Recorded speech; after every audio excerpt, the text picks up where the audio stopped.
Historias Creepypasta 33. Empezaré a subir unas cuantas historias excelentes que encontré en Escalofríos. Pasaban 15 minutos de las 9 de la noche cuando Cobos decidió irse. Llevaba varias horas delante de la pantalla del ordenador, sin apenas pestañear, y pensó que ya era hora de marchar a casa. Fuera, en la calle, ya había anochecido hacía un buen rato. El viento soplaba con una fuerza inusitada, como antesala de una tormenta que estaba a punto de llegar. Antes de cerrar la oficina con su llave, tecleó en la pequeña consola la clave para activar la alarma electrónica. Esperó unos segundos tras cerrar la puerta hasta que escuchó un pitido agudo que indicaba que la alarma quedaba en servicio, y con un gesto instintivo se echó la gabardina por encima de los hombros. El frío arreciaba y empezaba a lloviznar. Con paso rápido alcanzó su vehículo, un viejo Renault verde oscuro que, pese a los años, se encontraba en bastante buen estado.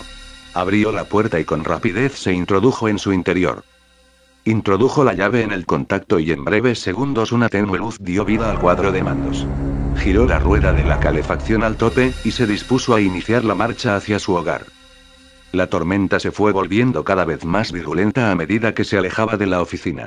Aún le quedaban unos 50 kilómetros hasta llegar a su casa, situada en las afueras de una pequeña ciudad dormitorio. Decidió encender la radio para hacer el trayecto más apacible. Sin embargo, la grave voz del locutor de ese programa de misterio que tanto le perturbaba, inundó el oscuro interior del vehículo.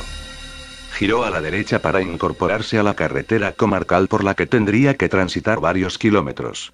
No le gustaba nada regresar a casa por este camino, máxime cuando hacía una noche tan desapacible como esta, ya que el firme no se encontraba en buen estado y apenas había iluminación.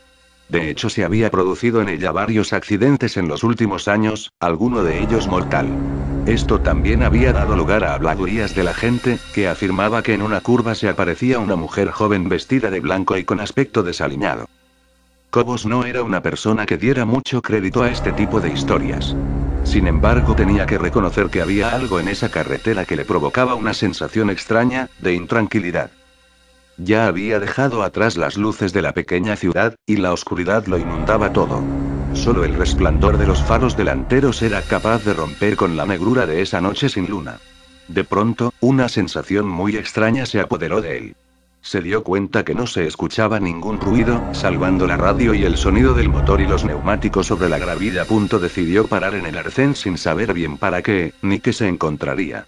Abrió la puerta del coche y salió.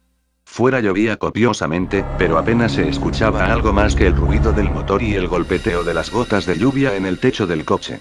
Se introdujo de nuevo en el vehículo, e inició la marcha, sin haber despejado del todo ese hormigueo que tenía en el estómago. Su incertidumbre duró poco tiempo. Al mirar por el retrovisor interior del coche se dio cuenta de que no iba solo. Una mujer totalmente empapada, con un vestido blanco, y la mirada ausente se encontraba en el asiento trasero.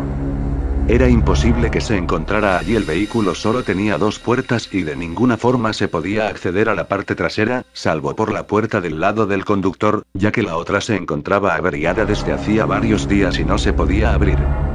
Su corazón empezó a latir aceleradamente. Frenó en seco y con sus manos se tapó el rostro, con la esperanza de que todo fuera fruto de su imaginación. Sin embargo, al volver a mirar por el retrovisor, la figura seguía sentada en el mismo lugar. Cobos se giró y balbuceando preguntó a la mujer quién era, y qué hacía allí. Sin embargo, esta no articuló palabra.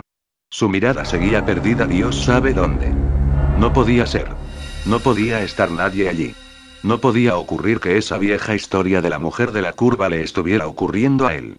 No creía en ese tipo de tonterías. Decidió salir del coche y echar un vistazo desde fuera. Tenía que ser fruto de su imaginación. Asió la palanca de la puerta con la mano, dispuesto a abandonar el coche, y de repente sintió una fuerte presión en el cuello. Notó como dos manos frías como el acero le presionaban, impidiendo el paso de aire a los pulmones. Miró sorprendido por el retrovisor y la imagen que vio le provocó pánico. La mujer ya no tenía esa mirada fría y distante, sino todo lo contrario. Los ojos parecían que se iban a salir de las órbitas y reflejaban un odio que nunca había visto en ninguna otra mirada. Intentó zafarse de las manos de la mujer, pero le resultó imposible. Poco a poco, a medida que el oxígeno apenas llegaba a sus pulmones, fue perdiendo la consciencia, seguro de que iba a morir, pero sin entender aún por qué. Hasta que la mujer aproximó sus labios y dijo con una voz carente de expresión: nos veremos en el infierno, donde estoy desde aquella noche que me atropellaste en la curva que acabamos de pasar. ¿Recuerdas? Fueron las últimas palabras que escuchó. Después reinó la oscuridad más absoluta.